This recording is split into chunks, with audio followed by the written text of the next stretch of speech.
Hey, this is Joe from 718 Cyclery and Outdoors. Today we're going to talk about the square knot.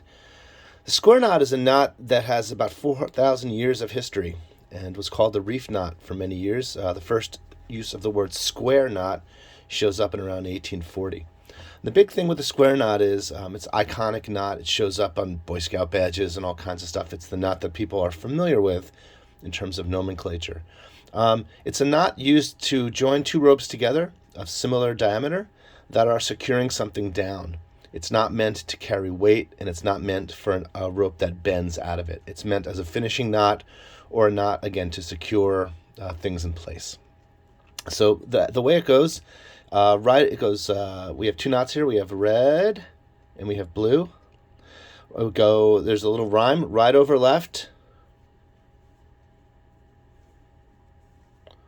left over right,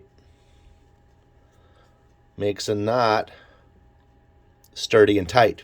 And you know it's a square knot when you have these two loops that kind of work on themselves and kind of go in and out like that. So again, right over left, left over right makes a knot sturdy and tight. And again, a finishing knot, not meant to carry weight.